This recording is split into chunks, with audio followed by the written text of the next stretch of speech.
حد ہے، اتنے کمرے ہیں، اب اس گھر میں ارم کا کون سا ہوگا؟ میشا بڑبڑاتی غلطی سے ارم کے بھائی کے کمرے میں چلی گئی، جسے کسی کا بھی اپنے کمرے میں آنا ذرا پسند نہیں تھا۔ واو، یہ کتنا ہینڈسم ہے، لیکن ارم کے کمرے میں اس کی تصویر کیوں ہے؟ میشا بیڈ کے اوپر لگی بڑی سی تصویر میں اس خوبصورت نوجوان کی تعریف کیے بنا رہ نہیں پائی۔ اچانک احساس ہونے پر اس نے پیچھے پلٹ کر دیکھا تو وہ شخص خونخوار نگاہوں سے اسے دیکھتا نگلنے کو تیار کھڑا تھا۔ میشا کا سانس حلق میں رک گیا۔ کیونکہ میں ارم کا بھائی ہوں، اور تم کون ہو؟ ہمت کیسے ہوئی میرے کمرے میں آنے کی؟ وہ اس کے قریب آتا غصے میں گھرایا۔ میشا خوفزدہ سی پیچھے ہوتی لڑکھڑاتے قدموں سے بیڈ پر گری، اور پھر اسی وقت دروازہ کھلا اور سورج کی روشنی چھن چھن کر کھڑکی سے کمرے کے اندر آ رہی تھی۔ وہ جو بستر پر لیٹا تھا، ایک دم سے اس کا تنفس تیز ہوا اور ایک جھٹکے سے اٹھ بیٹھا۔ آج پھر اسے خواب میں وہ دشمن جاں دکھائی دی تھی جسے مسلسل 2 ہفتوں سے وہ خواب میں دیکھ رہا تھا، اور اب کی بار اس نے جو خواب دیکھا اس نے اس کے پیروں تلے سے زمین نکال دی تھی۔ وہ فوراً سے کھڑا ہوا اور اس نے پاس رکھا پانی کا گلاس اٹھا کر ایک ہی سانس میں پی لیا۔ آخر یہ لڑکی چاہتی کیا ہے؟ وہ چلایا تھا۔ اس نے پورا 1 مہینہ بیرون ملک گزارا تھا، لیکن کوئی فائدہ نہ ہوا۔ وہ وہاں بھی اس کے خوابوں میں آ جاتی تھی، اور اب کی بار اس نے جو خواب دیکھا تھا اس نے اس کے دل کو مٹھی میں لے کر مسل دیا تھا کہ مجھے کہاں ملے گی۔ وہ کمرے میں ٹہلتا ہوا اپنی کنپٹی مسلنے لگا۔ تبھی موبائل کی سکرین روشن ہوئی اور کال آنے لگی۔ یہ اس کے مینیجر کی کال تھی۔ سر سائم، آج آپ کے ادارے کے تحت راشن کی تقسیم ہونی ہے، اور آپ نے کہا تھا میں خود اس تقریب میں شرکت کروں گا۔ مینیجر کی بات سن کر اس کا ماتھا ٹھنکا۔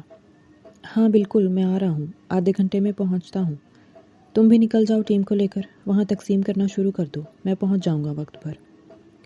اس نے ٹھہر ٹھہر کر مینیجر کو اطلاع دی اور واش روم کی طرف چل دیا۔ اس کی سوچ بے حد الجھی ہوئی تھی، اور وہ بار بار بھٹک بھٹک کر اس خواب کے بارے میں سوچنے لگتا تھا۔ جیسے تیسے تیار ہو کر ناشتہ کیے بغیر وہ اپنی گاڑی میں بیٹھا اور تیز رفتاری سے ڈرائیو کرتے ہوئے جائے وقوع پر پہنچا۔ سر سائم آ گئے ہیں۔ جیسے وہاں کھلبلی سی مچ گئی۔ وہاں عورتوں کی لمبی لائن لگی ہوئی تھی۔ وہ جیسے ہی گراؤنڈ کے اندر آیا تو آخری قطار میں کھڑی لڑکی نے راشن ہاتھ میں تھاما ہوا تھا۔ وہ گراؤنڈ سے باہر نکلنے ہی لگی تھی کہ اس کا پیر پھسلا اور وہ بری طرح الجھ کر گر گئی۔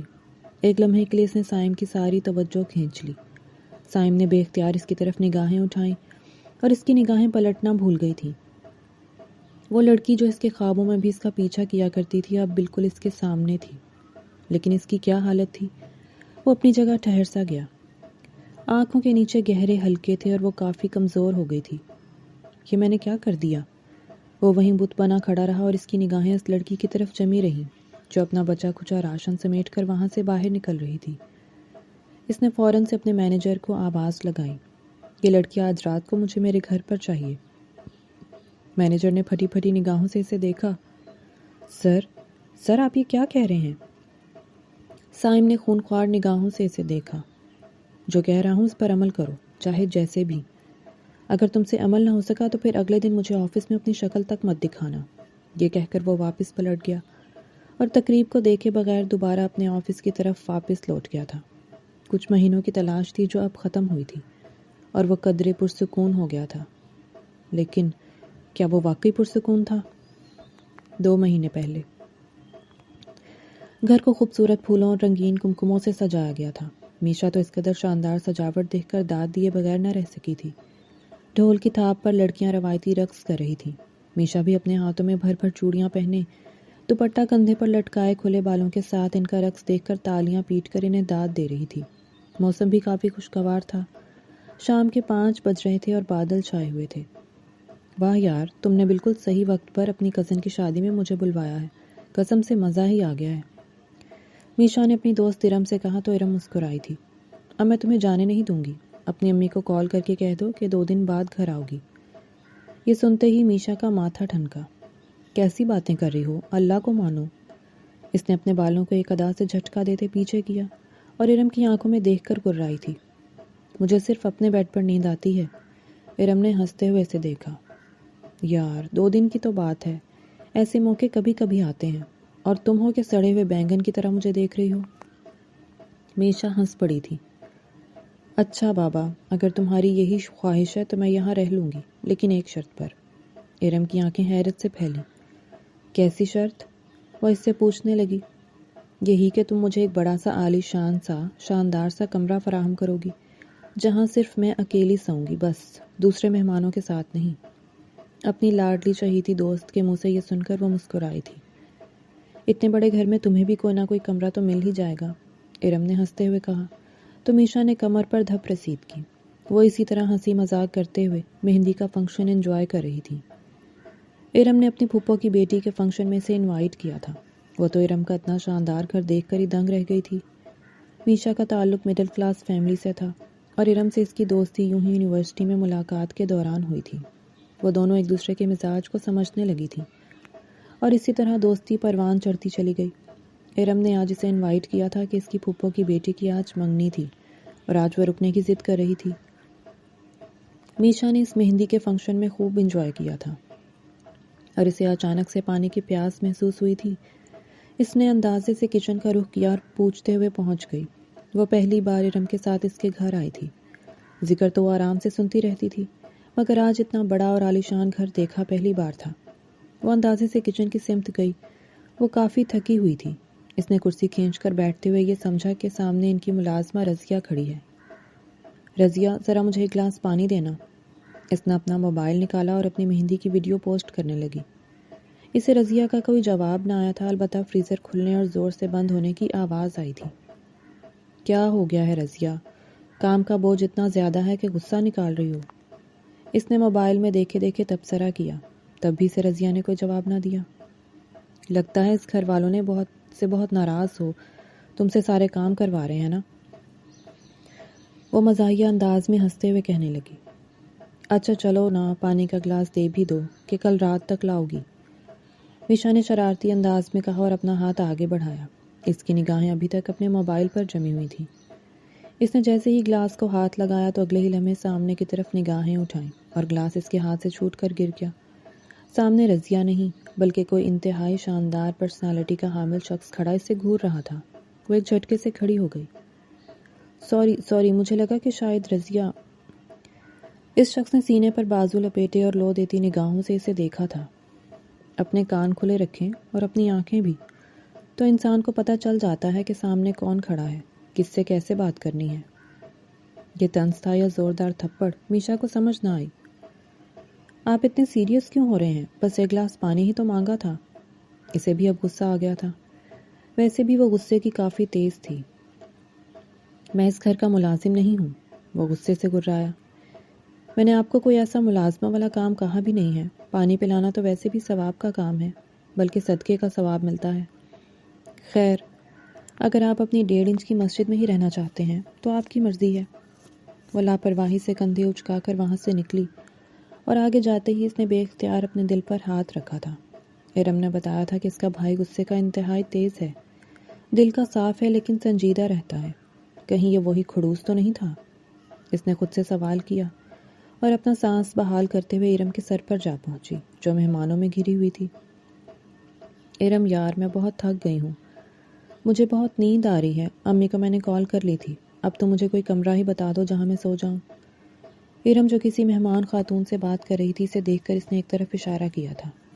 یہاں سے سیدھی چلی جاؤ، 3 نمبر والا کمرہ میرا ہے، میں یہاں ذرا کام نپٹا کر آتی ہوں۔ ارم نے اسے محبت سے چمکارتے ہوئے کہا تو وہ نیند میں جھولتی آگے بڑھی۔ ارم نے کہا تھا 3 نمبر والا کمرہ ہے، لیکن یہاں تو اتنے کمرے ہیں اور دونوں طرف ہیں۔ وہ بڑبڑاتی ہوئی اندازے سے کمرے میں گئی اور اندر داخل ہوتے ہی حیران رہ گئی تھی۔ کمرہ نفاست کا اعلیٰ نمونہ تھا، ہر چیز سلیقے سے رکھی ہوئی تھی، یہاں تک کہ بیڈ سے بالکل اوپر ایک بڑی سی لارج سائز کی فریم شدہ تصویر بھی آویزاں تھی۔ یہ کون ہے؟ اس نے حیرت سے آنکھیں سکیڑ کر تصویر کو دیکھا۔ یہ تو دیکھا دیکھا سا لگتا ہے۔ اس نے خود سے سرگوشی کی۔ ویسے جو بھی ہے بڑا ہینڈسم۔ اس نے خود کلامی کی۔ یار، یہ تو وہی ہے کچن میں پانی دینے والا۔ بالآخر اس نے ارم کے بھائی کو پہچان لیا تھا، وہ بھائی جسے کسی کا بھی اپنے کمرے میں آنا بالکل بھی پسند نہیں تھا۔ اس نے اپنے منہ پر بے اختیار ہاتھ رکھ کر اپنی چیخ کو روکا، تبھی سے اپنے پیچھے کمرے میں کسی کی آہٹ کا احساس ہوا۔ میشا نے پیچھے مڑ کر دیکھا تو اگلے ہی لمحے اس کے پیروں تلے سے زمین نکل گئی تھی۔ ارم کا وہ شارٹ ٹیمپرڈ بھائی اس کے پیچھے کھڑا سینے پر بازو لپیٹ کر اسے خونخوار نگاہوں سے گھور رہا تھا، ایسے جیسے ابھی سے کچا چبا جائے گا یا ثابت سالم نگل جائے گا۔ تم یہاں کیا کر رہی ہو؟ پہلے کچن میں اور اب میرے کمرے میں، کس کی اجازت سے آئی ہو؟ وہ چند قدم آگے آیا تو میشا جو خوف سے اندر ہی اندر کانپ رہی تھی ایک دم سے پیچھے ہوئی، اور اگلے ہی لمحے اس کا پیر پھسلا، وہ بیڈ پر کمل کے بل گری، اور اگلے ہی لمحے اس نے آنکھیں زور سے میچ لیں۔ اس شخص کا لہجہ اس قدر سرد اور ریڑھ کی ہڈی میں سنسناہٹ پیدا کرتا ہوا تھا کہ میشا کو اپنا دل بند ہوتا ہوا محسوس ہوا۔ وہ کافی حد تک ڈر گئی تھی۔ بتاؤ مجھے، کون ہو تم اور یہاں کیا کر رہی ہو؟ وہ بھی اسے بخشنے کے لیے تیار نہ تھا۔ تبھی کمرے کا دروازہ کھلا اور کوئی اندر داخل ہوا۔ میشا کی نگاہیں دروازے میں ایستادہ ایک اجنبی عورت پر پڑی جو ان دونوں کو وہاں دیکھ کر چلائی تھی۔ تبھی اس کے پیچھے ایک نوجوان لڑکی اپنے مہندی والے ہاتھ لیے اندر داخل ہوئی۔ سائم، دیکھو یہ مہندی۔ اس کے الفاظ وہیں جم گئے اور اس نے پھٹی پھٹی نگاہوں سے پہلے میشا کو اور پھر اس لڑکے کو دیکھا تھا۔ یہ کیا ہو رہا ہے سائم؟ اس کی آنکھوں میں بے یقینی کی کیفیت نمایاں تھی۔ صورتحال ہی ایسی تھی کہ پہلی نظر میں کوئی بھی دیکھتا تو غلط مطلب ہی اخذ کرتا۔ سائم اگلے ہی لمحے گھبرا گیا۔ میشا سرد سے بیڈ سے اٹھی اور اپنا دوپٹہ اٹھایا جو گھبراہٹ کے عالم میں زمین پر ہی گر گیا تھا۔ سویرا، ایسا کچھ بھی نہیں ہے، میں تمہیں سب بتاتا ہوں۔ سائم نے آگے بڑھ کر اس خوبصورت نوجوان لڑکی کو جس کا نام سویرا تھا اسے صورتحال سمجھانے کی کوشش کی۔ جو میں نے اپنی آنکھوں سے دیکھا ہے اسے کیسے جھٹلا سکتی ہوں؟ وہ چلائی۔ آنکھوں سے آنسو بھل بھل بہنے لگے۔ اگلے ہی لمحے وہ میشا پر جھپٹی تھی۔ کون ہو تم؟ یہاں کیا کر رہی ہو؟ اور سائم کے کمرے میں اس حالت میں؟ آگے اس سے کچھ بھی نہیں کہا گیا تھا۔ وہ اپنی جگہ چپ ہو گئی اور وہیں زمین پر بیٹھ کر زار و قطار رونے لگی تھی۔ میشا بھی اپنی جگہ ساکت تھی، وہ اس لڑکی کے اچانک حملے کے لیے تیار نہیں تھی۔ سویرا، کیا تمہیں میری بات پر یقین نہیں ہے؟ میں تم سے کہہ تو رہا ہوں کہ ایسا کچھ بھی نہیں ہے۔ نہ میں اس لڑکی کو جانتا ہوں نہ یہ مجھے جانتی ہے۔ یہ تو اتفاقاً میرے کمرے میں آ گئی اور بس۔ سویرا رونا بھول کر سائم کو دیکھنے لگی۔ یہ اتفاقاً تمہارے کمرے میں آ گئی اور تم نے موقع غنیمت جانا۔ کیا میں اندھی ہوں؟ مجھے دکھائی نہیں دیتا کہ وہ تمہارے بیڈ پر کس نازیبا حالت میں لیٹی ہوئی تھی اور تم اس کے کتنا قریب تھے؟ سویرا نے مبالغہ آرائی کی حد کر دی تھی۔ سویرا، وہ زور سے چلایا۔ تبھی میشا نے اپنی صفائی پیش کی۔ آپ غلط سمجھ رہی ہیں، میں تو بس یہاں سونے آئی تھی۔ مجھے ارم نے بھیجا تھا۔ مجھے کیا معلوم یہ ان کا کمرہ ہے؟ میشا نے روتے ہوئے اپنی صفائی پیش کی۔ اگر اسے پتا ہوتا کہ آج اس کے ساتھ یہ سب کچھ ہونے والا ہے تو وہ کبھی یہاں نہ آتی، بلکہ وہ کبھی ارم کو دوست ہی نہ بناتی۔ وہ مڈل کلاس ضرور تھی لیکن اسے عزت سب سے زیادہ پیاری تھی۔ شور سن کر تمام مہمان کمرے میں جمع ہو گئے۔ سویرا کا رو رو کر برا حال تھا اور میشا ایک جگہ مجرم نہ ہو کر بھی مجرموں کی طرح کھڑی سر جھکائے ہوئے تھی۔ جیسے ہی ارم اندر داخل ہوئی تو سامنے کا منظر دیکھ کر وہ ٹھٹک سی گئی۔ یہاں کیا ہو رہا ہے؟ اس کی والدہ بھی اندر آئی تھی۔ یہ آپ اپنے بیٹے سے پوچھیں، ایک مہمان کے ساتھ رنگ رلیاں مناتے ہوئے پکڑا گیا ہے۔ سویرا کا بس نہیں چل رہا تھا کہ وہ سائم کا گلا ہی دبا دے۔ اب سائم کی برداشت کی حد جواب دے گئی تھی۔ تم میری منکوہا ہو، میں تمہاری باتوں کو ضبط کر رہا ہوں۔ اس کا مطلب یہ نہیں ہے کہ میں واقعی میں بد کردار ہوں۔ تم مجھ پر الزام لگا رہی ہو اور اب یہ میری برداشت سے باہر ہو رہا ہے۔ سائم بھی چلایا تھا۔ تبھی سویرا آگے بڑھی اور اس نے سائم کا گریبان پکڑ لیا۔ میشا نے پھٹی پھٹی نگاہوں سے ارم کو دیکھا تھا اور اس کے کندھے سے جا لگی تھی۔ میں نے کچھ نہیں کیا، قسم لے لو، میں نے کچھ بھی نہیں کیا۔ تمہارے کہنے پر میں تمہارا کمرہ ڈھونڈتے ڈھونڈتے یہاں آ گئی۔ انہوں نے مجھے ڈانٹا، میں گر گئی۔ وہ بے ربط سے انداز میں کہتی ارم کے گلے لگ کر رو پڑی تھی۔ ارم نے اپنی والدہ کی طرف دیکھا تھا۔ تم اسے لے جاؤ یہاں سے۔ انہوں نے ارم کو اشارہ کیا تو وہ میشا کو لے کر وہاں سے نکل گئی۔ میشا کی آنکھیں رو رو کر سرخ ہو چکی تھیں، حلق سے پانی تک نہیں اتر رہا تھا۔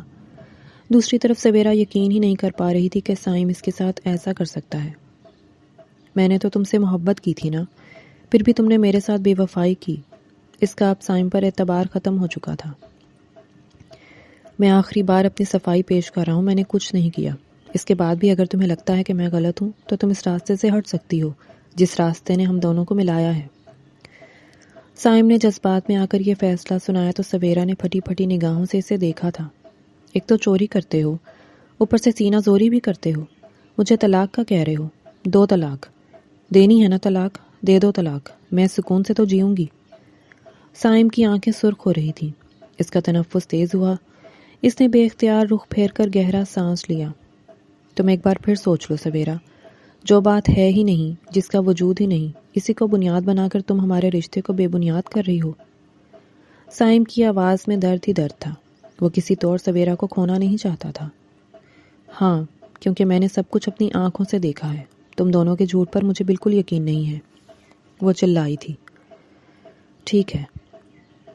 سائم کی آنکھوں میں سرخی کے ڈورے تیرتے ہوئے نظر آئے، آنکھیں نم تھیں اور دل غمگین تھا۔ اگر تمہیں لگتا ہے کہ میں قصوروار ہوں تو میں تمہیں اس رشتے سے آزاد کرتا ہوں۔ میں اپنے پورے ہوش و حواس میں سویرا ہمدانی تمہیں طلاق دیتا ہوں، طلاق دیتا ہوں، طلاق دیتا ہوں۔ سائم کا غصہ 7ویں آسمان کو چھو رہا تھا۔ اس نے طلاق دیتے ہی سامنے موجود شیشے میں اپنے ہاتھ کا مکہ بنا کر اپنے ہاتھ دے مارا تھا۔ سائم، اس کی والدہ نے بلند آواز سے اسے پکارا اور آگے بڑھ کر اس کا ہاتھ تھاما تھا، جہاں سے بھل بھل خون بہتا پوری زمین کو داغدار کر رہا تھا۔ یہ کیا کر دیا بیٹا تم نے؟ وہ رو پڑی تھی۔ کچھ نہیں ہوا ہے، میں ٹھیک ہوں۔ اس نے غصے سے اپنا ہاتھ کھینچ لیا۔ مجھے اکیلا چھوڑ دیں، مجھے کسی سے کوئی بات نہیں کرنی۔ سویرا ایک دم سے جیسے ہوش میں آئی۔ میری طرف سے بھی قانونی کارروائی مکمل ہو جائے گی۔ اس کے مہندی میں ڈوبے ہاتھ یکدم خون میں ڈوبے ہاتھوں کی مانند دکھائی دے رہے تھے۔ سائم نے ایک آخری نظر سویرا پر ڈالی تھی۔ وہ بہت خوش تھا کہ اگلا نمبر اس کا تھا، اس کی شادی ہونے کے قریب تھی، وہ اس کی منکوحہ تھی اور دونوں ایک دوسرے سے بے حد محبت کرتے تھے۔ لیکن قسمت کی ستم ظریفی کہ سویرا نے سائم کو طلاق پر آمادہ کیا تھا اور سائم نے اپنے غصے کے ہاتھوں مجبور ہو کر اسے طلاق دے بھی دی تھی۔ سائم، میری بات سنو بیٹا، اس کی والدہ نے اسے سمجھانا چاہا، تبھی اس نے ہاتھ اٹھا کر انہیں روک دیا تھا۔ میں اس وقت تنہائی چاہتا ہوں امی، پلیز۔ اس کی آواز میں اس قدر درد اٹھا کہ وہ تمام مہمانوں کو لے کر کمرے سے نکل آئی تھی۔ مجھے گھر جانا ہے ارم، پلیز مجھے اپنی امی کے پاس جانا ہے۔ وہ بچوں کی طرح پھوٹ پھوٹ کر رو پڑی تھی۔ میں نے تمہاری امی کو کال کی ہے، 4 سے 5 گھنٹوں کا راستہ ہے اور اس وقت کوئی بس انہیں نہیں ملے گی، ارم نے اسے تسلی دی تھی۔ سائم نے اپنا ہاتھ زخمی کر لیا ہے۔ اس کی والدہ نے آتے ہی انہیں یہ خبر سنائی تو ارم پریشان ہو گئی۔ امی، یہ سب کیا ہو گیا؟ ہماری خوشیوں کو کس کی نظر لگ گئی؟ تبھی سائم کی والدہ کی نظر میشا پر پڑی تھی۔ تم سچ بتاؤ، تمہاری کیا نیت تھی؟ وہ اس پر چلائی تھی۔ میشا نے پھٹی پھٹی نگاہوں سے انہیں دیکھا تھا۔ آنٹی، میں نے ایسا کچھ نہیں کیا، آپ میرا یقین کریں۔ وہ رو پڑی تھی۔ ادھر دوسری طرف سائم کی حالت بھی کسی مجنوں سے کم نہیں تھی۔ اس نے اپنے پورے کمرے کو تہس نہس کر دیا تھا۔ کمرہ کسی کھنڈر کا منظر پیش کر رہا تھا۔ ہر چیز برباد ہو گئی تھی۔ وہی زمین پر بیٹھ کر چلایا تھا، جس نے میری زندگی برباد کی، میں اسے برباد کر دوں گا، ایک ایک لمحے کو ترساؤں گا، میں اس لڑکی کو نہیں چھوڑوں گا۔ وہ غصے میں کہتا اٹھا اور اپنے کمرے سے نکل کر سیدھا ارم کے پاس آیا۔ میشا اسے اس طرح دیکھ کر سہم گئی اور اس نے ارم کا ہاتھ مضبوطی سے تھام لیا۔ تمہیں شرم نہیں آتی کسی کا گھر برباد کرتے ہوئے؟ میں تم جیسی لڑکیوں کی نیت اچھی طرح جانتا ہوں۔ تم مڈل کلاس لڑکیاں جہاں دیکھتی ہو کوئی پیسے والا شخص وہیں پھسل جاتی ہو۔ تم نے یہی کیا اور تم چاہتی ہو کہ اب تم مجھ سے شادی کرو، تو میں تمہاری یہ خواہش ابھی پوری کر دیتا ہوں، لیکن اس کے بعد جو حالات ہوں گے اس کی ذمہ دار تم خود ہوگی۔ وہ غصے میں آگے بڑھا اور اسے گھسیٹتے ہوئے وہاں سے لے جانے لگا۔ میشا تھر تھر کانپ رہی تھی۔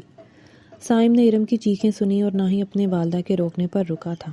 وہ اسے اپنے ساتھ گھسیٹتے ہوئے حویلی کے ایک بڑے سے کمرے میں لے آیا تھا جہاں تمام مہمان خواتین موجود تھیں۔ میشا کی حالت ایسی ہو گئی تھی کہ زمین پھٹے اور وہ اس میں سما جائے۔ یہ وہ لڑکی ہے جس نے میرا گھر خراب کیا، اور اب میں اسے بتاتا ہوں کہ کسی کا گھر خراب کرنا کسے کہتے ہیں۔ وہ غصے سے چلایا اور اس کا ہاتھ تھام کر اسے صوفے پر دھکیلا تھا۔ ارم، ارم پلیز مجھے بچا لو، مجھے اپنے والدین کے پاس لے جاؤ۔ وہ رو پڑی تھی۔ امی ابو، آپ کہاں ہیں؟ آپ کہاں ہیں؟ پلیز آ جائیں۔ اس کی آنکھوں سے آنسو سیل رواں کی طرح بہہ رہے تھے۔ سائم نے تیش بھری نگاہوں سے اسے دیکھا تھا۔ جب دوسروں کی عزتوں سے کھیلتی ہو تب تمہیں اپنے والدین یاد نہیں آتے؟ وہ اس زور سے چلایا کہ میشا نے پھٹی پھٹی نگاہوں سے اسے دیکھا تھا۔ مولوی صاحب تھوڑی ہی دیر میں وہاں تشریف لائے تو میشا کا دل زور زور سے دھڑکنے لگا۔ ارم، اپنے بھائی کو سمجھاؤ وہ مجھ پر ظلم نہ کرے، بھلا میرا کیا قصور؟ بتاؤ نا کہ تم نے ہی مجھے ان کے کمرے میں بھیجا تھا۔ ارم نے کچھ کہنا ہی چاہا کہ سائم نے اسے بری طرح جھڑک دیا تھا۔ تم چپ رہو۔ وہ ایک دم سے پیچھے ہٹی تو سائم کو لگا کہ اب دنیا کی کوئی طاقت اسے سائم کے قہر سے نہیں بچا سکتی، اور ایسا ہی تھا۔ مولوی صاحب نے میشا کی طرف دیکھا تو وہ رو رہی تھی۔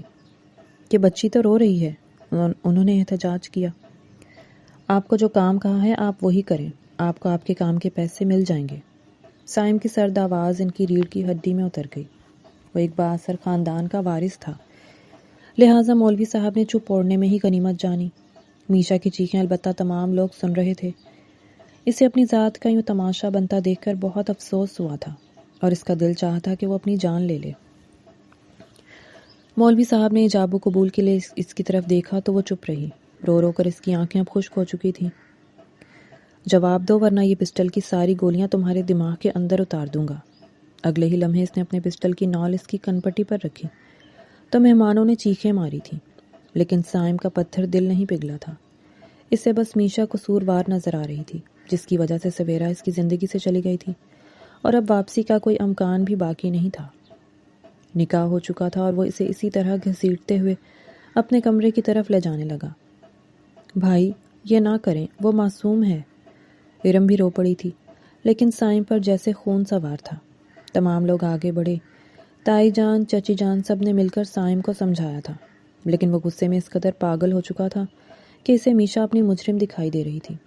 وہ اسے اپنے کمرے تک لا کر اندر دھکیل کر دروازہ بند کر چکا تھا۔ تمام آوازیں خاموش ہوتی گئیں اور میشا وہیں کھڑی تھر تھر کانپنے لگی۔ سائم غصے سے آگے بڑھا۔ یہی سب کچھ چاہتی تھی نا تم؟ وہ دھیرے دھیرے چلتا اس کے ہوش اڑا رہا تھا۔ اس کا سانس سینے میں اٹکنے لگا۔ اس نے بے اختیار اپنے دل پر ہاتھ رکھا۔ بہت اچھا لگ رہا ہے کہ تمہیں اس حالت میں دیکھ کر۔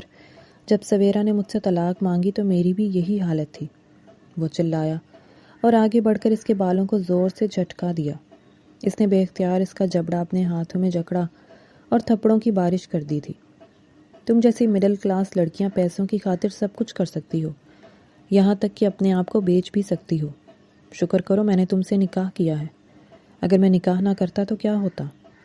وہ اسے پیٹھ پر دھکا دے کر اس کے قریب آیا۔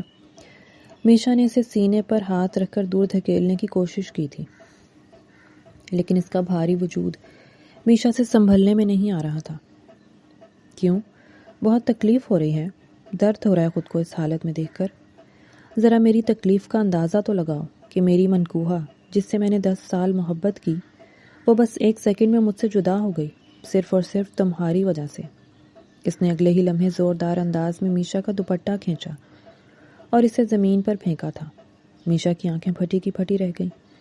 اس نے بے اختیار اپنے دونوں ہاتھ اپنے سینے پر لپیٹ کر اپنے وجود کو ڈھکنے کی کوشش کی تھی۔ آپ میرے ساتھ ایسا نہ کریں، آپ مجھے غلط سمجھ رہے ہیں، میں نے کچھ نہیں کیا، میں سچ میں قسم کھاتی ہوں میں نے کچھ نہیں کیا ہے۔ وہ زاروں قطار رو پڑی تھی۔ اس سے پہلے کہ وہ اس پر جھکتا اور اپنے جنون اس میں منتقل کرتا، اسے کسی سے نظریں ملانے کے قابل نہ چھوڑتا، اس کا دروازہ زور زور سے دستک دینے لگا۔ میشا کہاں ہو بیٹا؟ اپنی والدہ کی آواز سن کر میشا ایک جھٹکے سے اٹھی۔ اس نے دوپٹہ اٹھایا اور ابھی آگے بڑھی ہی تھی کہ کانچ کی کرچیاں اس کے پاؤں میں چبھ گئیں۔ میشا دروازہ کھولو۔ سائم اپنی جگہ ساکت ہو گیا۔ دروازہ کھولا تو سامنے میشا کے والدین کھڑے تھے۔ میشا آگے بڑھی۔ ماما، پاپا۔ اسے لگا کہ اسے اس کف سے آزادی ملی ہے۔ اگلے ہی لمحے وہ آگے بڑھ کر ان کے پیروں میں جھول گئی تھی۔ اس کے ہونٹ نیلے پڑ رہے تھے، سانس نہیں آ رہا تھا، تنفس بے حد تیز تھا۔ یہ کیا حال بنایا ہے آپ لوگوں نے میری بیٹی کا؟ وہ چلائے تھے۔ یہ تو آپ اپنی بد کردار بیٹی سے پوچھئے۔ شکر کیجئے میں نے نکاح کیا ہے، کیونکہ وہ یہی چاہتی تھی۔ پیسوں کی ماری میرا گھر برباد کرنے چلی تھی، خود برباد ہو گئی۔ سائم کے لہجے سے نفرت ٹپک رہی تھی۔ بکواس بند کرو اپنی، لڑکی میری پاک باز بیٹی پر الزام لگاتے ہوئے تمہیں شرم آنی چاہیے۔ سائم دھیرے سے آگے بڑھا اور ان کے پاس جا بیٹھا۔ بات سنیں انکل، دراصل آپ کی بیٹی میرے نکاح میں ہے، میری بیوی ہے، اور آپ اسے میری اجازت کے بغیر یہاں سے لے جا نہیں سکتے۔ تبھی میشا کے والد صاحب نے اسے اپنے کندھے سے لگا کر آگے بڑھنے کی کوشش کی تھی۔ لے جائیے انکل، ویسے بھی اس بد کردار کو کون رکھے گا؟ جس نے پیسوں کی خاطر اپنی عزت داؤ پر لگا دی؟ ایسی لڑکی کو کوئی نہیں بیاہے گا۔ یہ تو میرا احسان مانے کہ میں نے اس سے نکاح کیا ہے، اور رہی بات نبھانے کی، تو نہ میں نبھاؤں گا نہ اسے طلاق دوں گا۔ وہ پل پل اس رشتے میں مرے گی، اس کی زنجیروں سے زخمی ہوگی، اور اسے اندازہ ہوگا کہ کسی کے رشتے خراب کرنے کی نیت کرنا ہی غلط ہوتا ہے، کجا کہ اس کو خراب کرنا۔ سائم کی بات پر میشا کے والد صاحب لڑکھڑائے تھے۔ تم نے میری بیٹی سے زبردستی نکاح کیا۔ ان کی آواز انہیں اپنی کسی گہری کھائی سے آتی ہوئی محسوس ہوئی تھی۔ جی بالکل، اور میں آپ کا داماد ہوں، آتا جاتا رہوں گا۔ فی الحال اپنی گندگی سے بھری گٹھڑی کو یہاں سے لے جائیے۔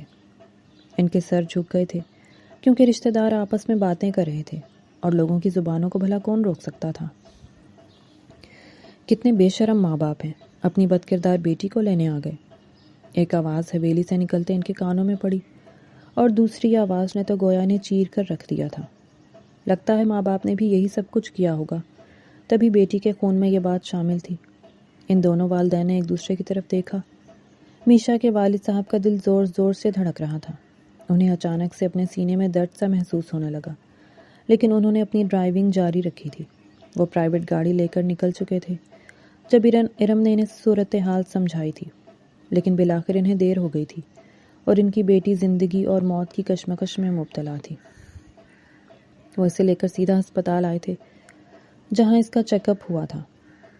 انہیں بہت زیادہ سٹریس سے دور رکھیں۔ اس کے والد صاحب اسے لے کر گھر آ گئے تھے۔ ہوش میں آتے ہی وہ ان سے لپٹ کر رو پڑی تھی۔ بابا، آپ کو تو اپنی میشا پر یقین ہے نا؟ انہوں نے اس کے سر پر ہاتھ رکھ دیا تھا۔ مجھے 100% یقین ہے میرا بچہ ایسا بالکل نہیں کر سکتا۔ میشا قدرے پرسکون ہو گئی تھی۔ البتہ یہ پورا دن اس کی زندگی کے لیے خاص ڈرامہ تھا جسے اس نے خاموشی سے قبول کر لیا تھا۔ اگلی صبح اس کی آنکھ شور و غل سے کھلی تھی۔ وہ جیسے ہی کمرے سے باہر نکلی تو اس کے قدم ساکت ہوئے تھے۔ سامنے اس کے بابا جان کفن میں لپٹے تھے، اور اس کی والدہ ان کے سرہانے بیٹھ کر رو رہی تھی۔ تمہاری وجہ سے یہ سب ہوا ہے، یہ سب۔ اس کے دونوں بھائیوں نے آگے بڑھ کر اس کا ہاتھ پکڑا تھا۔ ابھی کے ابھی یہاں سے نکلو۔ بھابھی نے لگائی بجھائی کی تو میشا نے پھٹی پھٹی نگاہوں سے ان کی طرف دیکھا تھا۔ مجھ پر رحم کریں، میں کہاں جاؤں گی؟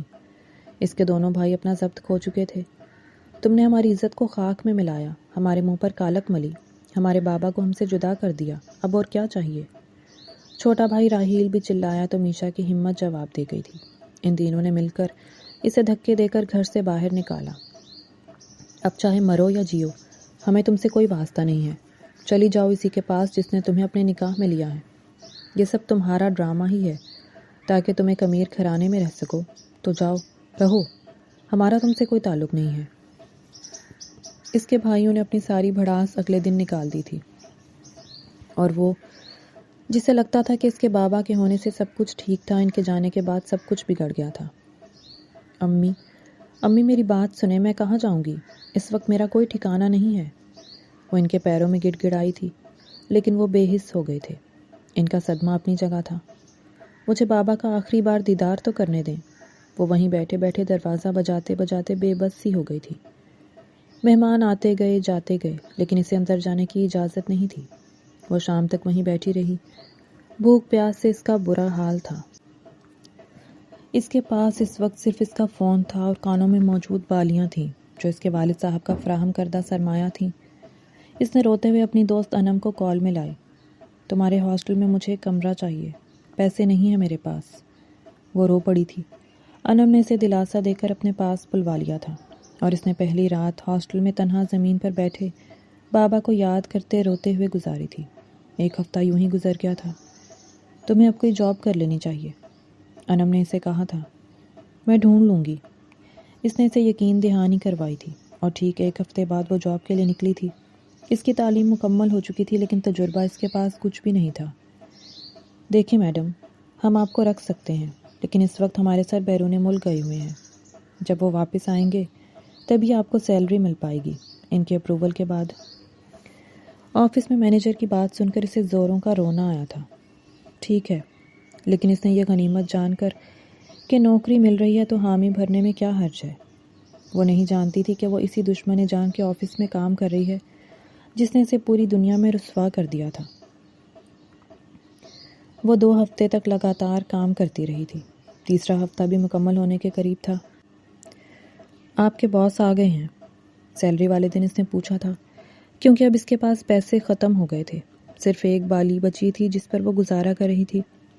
سوری میڈم، وہ تو ابھی تک نہیں آئے۔ اسے بہت دکھ ہوا تھا اور وہ پوری رات روتی رہی تھی۔ اگلی صبح اس نے انم سے ذکر کیا تھا۔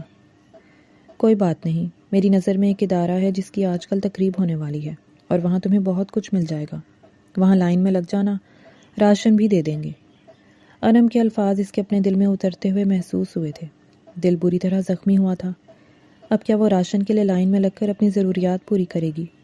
اس نے بے اختیار سوچا تھا۔ اگلے دن جب بھوک سے بے حال ہوئی تو خود ہی نکل پڑی تھی۔ راشن کے لیے لمبی قطار میں لگی تھی اور بالآخر اسے مطلوبہ چیز بھی مل گئی تھی۔ واپسی پر اس کا پیر پھسلا تھا اور وہ گر پڑی تھی۔ اسی لمحے سائم نے اسے گیٹ سے اندر داخل ہوتے دیکھا تھا اور اگلے ہی لمحے اس کا ذہن اندھیروں میں ڈوب گیا تھا۔ اس کی آنکھ کھلی، اس نے خود کو ایک بڑے سے عالیشان کمرے میں پایا۔ مندی مندی آنکھیں کھول کر دیکھا تو سامنے موجود شخصیت کو دیکھ کر وہ دنگ رہ گئی تھی۔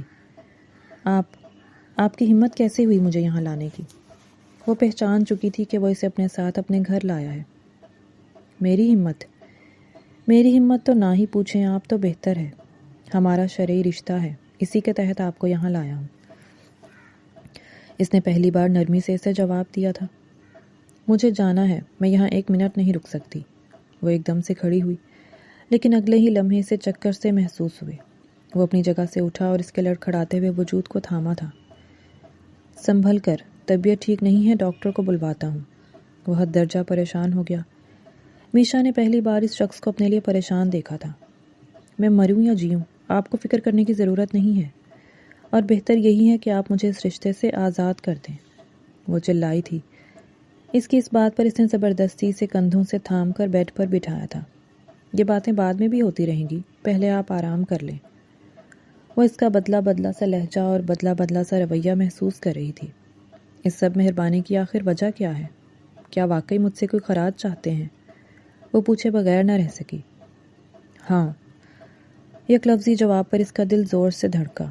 وہ اس وقت اس کے قریب تھا اور اس کے وجود پر کمبل ڈال رہا تھا۔ کیا؟ اس نے دوبارہ سوال کیا۔ یہی کہ اب آپ مستقل طور پر میری زندگی میں آ جائیں، ورنہ آپ میرے خوابوں میں آ کر مجھے پریشان ہی کرتی رہیں گی۔ اس نے خالی خالی نگاہوں سے سائم کی طرف دیکھا تھا۔ تو گویا آپ اپنے سکون کے لیے مجھے یہاں لائے ہیں۔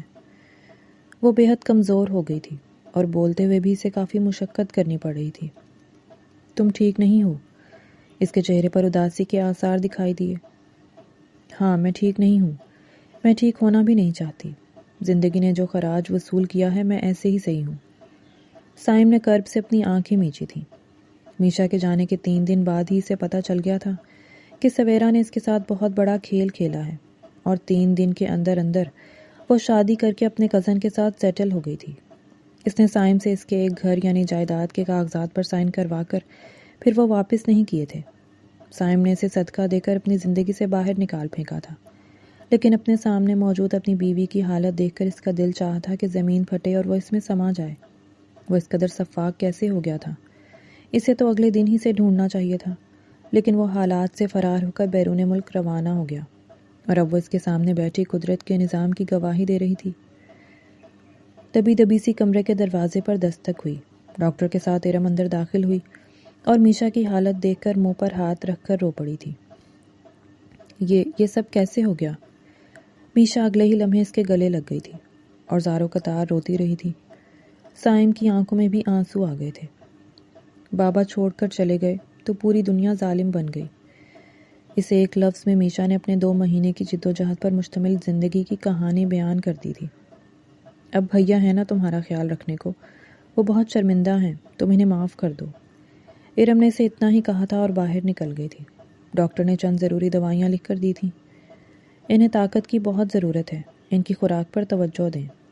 سائم نے بے اختیار سر ہلایا اور ڈاکٹر کے ساتھ ہی باہر نکل گیا۔ میشا نے اپنی آنکھیں بند کر لی تھیں۔ اگر یہ خواب تھا تو خواب ہی رہے، وہ اسے حقیقت بننے دینا نہیں چاہتی تھی۔ تھوڑی دیر بعد سائم اندر داخل ہوا تو اس کے ہاتھ میں کھانے کی ٹرے موجود تھی اور ایک پورا باؤل فروٹ کا موجود تھا۔ اس نے ہاتھ کا سہارا دے کر اسے بیڈ پر بٹھایا۔ ماضی میں جو کچھ ہوا یہ تو نہیں کہوں گا کہ بھول جاؤ، لیکن حال کو بہتر بنانے کے لیے نظر انداز کر دو تو بہتر ہے۔ اس نے مختصر لفظوں میں کہہ کر کھانا اس کے آگے رکھا۔ یہ پوری پلیٹ اور یہ ٹرے ختم ہو جانی چاہیے۔ پہلا نوالا لیتے ہی اس کی آنکھوں سے آنسو بہہ نکلے تھے اور اس کے ہاتھ کانپ رہے تھے۔ آپ کہیں تو میں کھلا دوں؟ میشا نے نگاہیں اٹھا کر اسے دیکھا اور اگلے ہی لمحے اس کی پلکیں لرز سے اٹھی تھیں۔ میں خود کھا سکتی ہوں۔ لیکن 2-3 نوالے کے بعد ہی اس کی ہمت جواب دے گئی تھی۔ وہ رو رہی تھی۔ آنسوؤں نے اسے کھانے سے باز رکھا تھا۔ سائم نے کچھ بھی کہے بغیر ٹریس سے لی اور چھوٹے چھوٹے نوالے بنا کر اسے کھلانے لگا۔ ہر نوالے کے ساتھ اس کے آنسو بہہ رہے تھے۔ تمہارے آنسو مجھے بے چین کر رہے ہیں، مجھے شرمندہ مت کرو یار۔ سائم کی آنکھیں بھی نم ہو گئی تھیں۔ میشا نے کچھ بھی نہیں کہا تھا، بس اپنی آنکھوں کو اپنے ہاتھوں سے صاف کیا تھا۔ اب یہ فروٹ بھی کھانا ہے۔ اس نے اشارہ کیا تو میشا نے نفی میں سر ہلایا۔ اس وقت موڈ نہیں ہے۔ اس نے میشا کی بات مان لی تھی۔ ٹھیک ہے، تھوڑی واک کر لو۔ میشا کسی روبوٹ کی طرح اس کی ہدایت پر عمل کرتی کھڑی ہوئی تو سائم نے آگے بڑھ کر فوراً سے اس کا ہاتھ تھام لیا تھا۔ چھت پر چلیں۔ میشا نے کوئی جواب نہ دیا تو سائم نے اسے تھام کر چھت کی طرف قدم بڑھا دیے۔ چھت پر وہ دونوں آہستہ آہستہ چپ چاپ چہل قدمی کر رہے تھے۔ چاند آسمان پر پوری طرح چمک رہا تھا۔ آپ یہ سب کچھ کیوں کر رہے ہیں؟ وہ تھک ہار کر بینچ پر بیٹھی تو وہ بھی اس کے برابر میں آ کر بیٹھ گیا۔ کیا مطلب؟ مانتا ہوں کہ دیر کر دی ہے، لیکن ابھی بھی کچھ بھی نہیں بگڑا۔ تمہیں اپنی زندگی میں واپس چاہتا ہوں، اور کیا؟ سائم نے انتہائی آرام سے اسے کہا تو وہ اسے دیکھ کر رہ گئی۔ اور اگر میں کہوں کہ میں یہاں نہیں رہنا چاہتی اور آپ سے طلاق چاہتی ہوں تو؟ سائم نے تڑپ کر اسے دیکھا تھا۔ کم از کم مجھے ایک موقع تو دو۔ وہ شخص جو کسی اور کو اپنے کمرے میں آنے تک نہ دیتا تھا اور کسی سے سیدھے منہ بات تک نہیں کرتا تھا، اب وہ میشا کے سامنے اس کے ساتھ کا خواہش مند تھا اور گڑ گڑا رہا تھا۔ میرے لیے یہ بہت مشکل ہے، میشا نے دہرایا۔ ناممکن تو نہیں ہے نا؟ سائم نے دوبارہ سے کہا۔ میشا ایک دم سے کھڑی ہو گئی۔ وقت اب پہلے جیسا نہیں رہا۔ میری کوئی غلطی نہیں تھی، لیکن میں نے سزا بھگتی ہے اور ٹھیک ٹھاک بھگتی ہے۔ میشا رونے لگی تھی۔ پلیز، تمہارے آنسو میرے دل پر گر رہے ہیں۔ میں تمہیں بتا نہیں سکتا تمہیں گھر سے نکالنے کے بعد میں کتنا بے چین تھا۔ میری روح چل رہی تھی۔ میرا ماضی بار بار میرے سامنے آ رہا تھا۔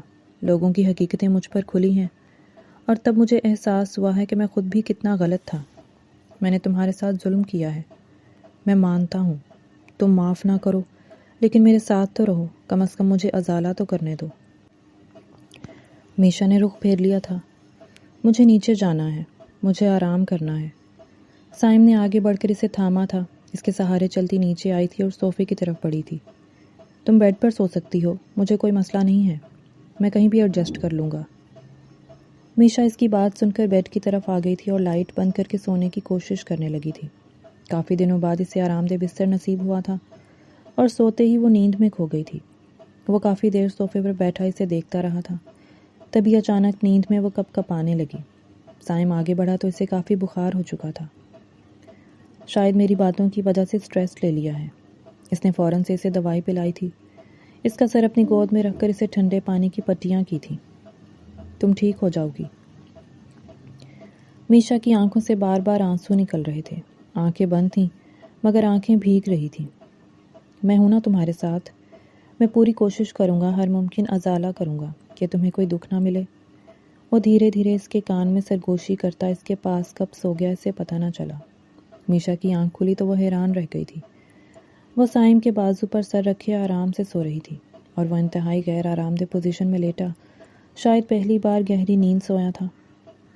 سائم اٹھیں۔ اس نے اسے ہلانا چاہا کیونکہ سائم نے اسے دوسرے ہاتھ سے تھام رکھا تھا۔ سائم اٹھیں، آنکھیں کھولیں۔ میشا نے اسے آواز دی تو وہ ایک جھٹکے سے اٹھ بیٹھا۔ سوری، تمہاری طبیعت؟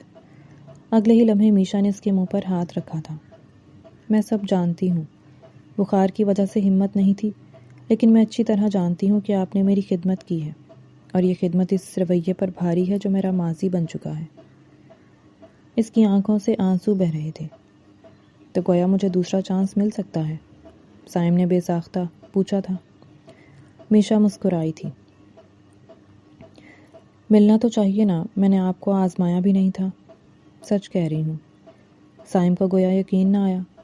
بہت سی ٹھوکریں کھائی ہیں، اب سکون سے جینا چاہتی ہوں، اور لگتا ہے کہ سکون اسی گھر میں ملے گا۔ ماضی بھولنا آسان نہیں ہے، لیکن کوشش کروں گی حال بہتر ہوگا، اس کی گارنٹی تو نہیں دے سکتی، لیکن آپ کے ساتھ میرے رویے میں آہستہ آہستہ ہی فرق آئے گا۔ سائم مسکرایا تھا۔ تمہیں دیکھ کر پہلی نظر میں لگا تو نہیں تھا کہ تم اتنی سمجھدار ہوگی۔ اس نے محبت سے اس کی ناک چھیڑی تو میشا کی پلکیں لرز گئی تھیں اور اس نے نظریں جھکا لی تھیں۔ مجھے معاف کر دو میشا، میں نے انسانوں کو پرکھنے میں غلطی کی تھی، تمہیں کوئلہ سمجھ کر نظر انداز کیا تھا، اپنی زندگی کی ہر بربادی کی وجہ تمہیں سمجھا تھا، لیکن قدرت نے بار بار مجھے اشارہ دے کر آخر تم سے ملوا ہی دیا۔ جانتی ہو وہ لمحہ سب سے زیادہ دردناک تھا، جب اپنی ہی بیوی، یعنی ایک بزنس ٹائکون کی بیوی، راشن کی لائن میں لگ کر اپنے لیے ضروریات زندگی کا سامان خرید رہی تھی، تو اس وقت تو میرا دل چاہا کہ میں ساری دولت پر لعنت بھیج کر خود کو تمہاری خدمت کے لیے وقف کر دوں کہ میں نے تمہیں اس عذاب میں مبتلا کیا تھا۔ وہ اس کے دونوں ہاتھوں کو تھام کر اس کے ہاتھوں پر سر رکھ کر رو پڑا تھا۔ اٹس اوکے، یہ زندگی ہے، یہاں کچھ بھی ممکن ہے۔ اس نے بے اختیار اس کی پیٹھ سہلائی۔ اگلے ہی لمحے سائم نے اپنی باہیں کھولی تھیں اور میشا منہ پر ہاتھ رکھ کر روتے ہوئے اس کے سینے سے جا لگی تھی۔ نئی زندگی کی شروعات مبارک ہو میری جان، سائم نے اس کے کان میں سرگوشی کی تھی۔ میشا اس کے سینے میں منہ چھپائے پہلی بار یہ محسوس کر چکی تھی کہ دنیا کی بہترین پناہ گاہ شوہر کا مضبوط حصار ہوتی ہے، اور شوہر بھی وہ جو شرمندہ ہو کر ہر ممکن حد تک زندگی میں خوشیاں بھر دینے کا ضامن نظر آ رہا ہو، تو پھر دوسرا چانس دینے میں کیا مذائقہ ہے۔ محبت دھیرے دھیرے ان کے دلوں میں اتر رہی تھی۔ سائم اپنی ذرا سی خدمت سے سرخرو ہو گیا تھا، اور میشا نے اس کے پچھلے رویوں کو معاف کرنے کی کوشش کی تھی اور نئے سرے سے زندگی گزارنے کا عندیہ دیا تھا۔ خوشیاں ہی خوشیاں ان کی منتظر تھیں، اور اب وہ دونوں اپنا دامن پھیلا کر خوشیاں سمیٹنے میں مصروف تھے۔ اس کہانی کا مورل یہ ہے کہ انسان اکثر جلد بازی، غلط فہمی اور انا کی بنیاد پر ایسے فیصلے کر لیتا ہے جو نہ صرف دوسروں کی زندگی بلکہ اپنی خوشیوں کو بھی تباہ کر دیتے ہیں۔ سائم کا کردار ابتدا میں ایک غصے سے بھرے خود غرض اور طبقاتی سوچ رکھنے والے انسان کے طور پر سامنے آتا ہے، جو بغیر تحقیق کے ایک معصوم لڑکی پر الزام لگا کر اسے سزا دیتا ہے۔ اس پر تنقید بنتی ہے کہ اس نے اپنے غصے اور مردانہ برتری کے زوم میں ایک بے گناہ کی زندگی اجاڑ دی، جبکہ میشا کا کردار صبر، برداشت اور مظلومیت کی بہترین مثال ہے، جو شدید تکلیف، بے عزتی اور نقصان کے باوجود اپنی پاک دامنی اور حوصلے پر قائم رہتی ہے۔ اس کی تعریف بنتی ہے کہ اس نے ٹوٹ کر بھی خود کو سنبھالا اور نفرت کے بجائے معاف کرنے کا حوصلہ دکھایا۔ اسی طرح سویرا کا کردار عدم اعتماد اور مفاد پرستی کی علامت ہے، جو بغیر سچ جانے رشتہ توڑ دیتی ہے۔ کہانی یہ سبق دیتی ہے کہ رشتے اعتماد، برداشت اور سچائی پر قائم ہوتے ہیں۔ شک، غصہ اور انا انہیں برباد کر دیتے ہیں۔ اور سب سے خوبصورت پیغام یہ ہے کہ اگرچہ کچھ زخم کبھی مکمل نہیں بھرتے، مگر سچی ندامت، احساس اور محبت سے نئی شروعات ممکن ہوتی ہے۔ اس لیے فیصلہ کرنے سے پہلے سچ جاننا، دوسروں کی عزت کا خیال رکھنا اور اپنے رویوں پر نظر رکھنا ہی ایک کامیاب اور پرسکون زندگی کی اصل کنجی ہے۔ اور آپ کو یہ کہانی کیسی لگی؟ پڑھ کر اپنی رائے کا اظہار کیجیے گا اور چینل کو سبسکرائب کر لیں۔ شکریہ۔